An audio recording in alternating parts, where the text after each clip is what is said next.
શિક્ષણના આજના સમયના સળગતા પ્રશ્નો.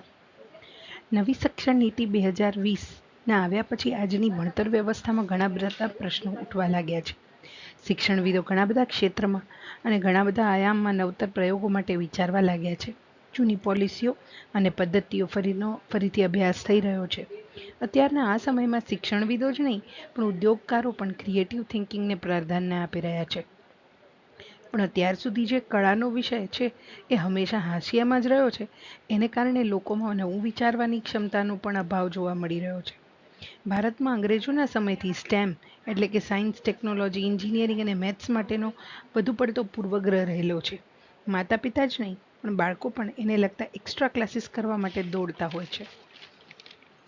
પણ કળાને લગતા વિષયો હંમેશા ભૂલાતા રહ્યા છે અથવા છેલ્લો પ્રેફરન્સ રહ્યા છે. પણ પરિણામે ક્રિએટિવ થિંકિંગ તરફ બાળકોનો અભિગમ હંમેશા નિરાશાજનક જ રહેતો આવ્યો છે.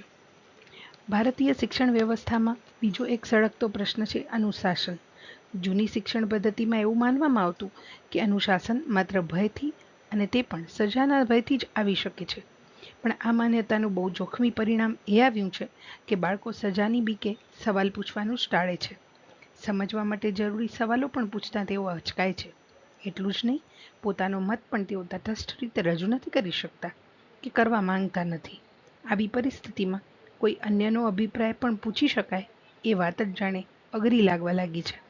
આજે સમાજમાં આપણાથી કોઈ અલગ મત હોઈ શકે એ વસ્તુનો સ્વીકાર જ ઓછો થઈ રહ્યો. પણ સૌથી મોટો પ્રશ્ન તો ભણતરની વ્યવસ્થામાં બાંધેલા અભ્યાસક્રમનો છે.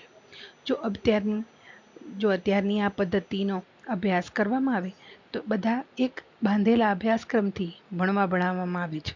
જેનો મતલબ કે યુનિવર્સિટી અને સંસ્થા જે પણ કોર્સ નક્કી કરે છે એટલું જ બાળકે ભણવાનું રહે છે અને વિદ્યાર્થી એ લિમિટેડ સમયમાં ઘણા બધા અભ્યાસક્રમ પૂરા કરવાના હોય છે એટલે એ પણ એવું જ જરૂરી હોય એટલું જ ભણવા માંગે છે. આને કારણે ક્યારેક તેઓ વિષયના ઊંડાણ પ્રત્યે ઉદાસીન બની જાય છે.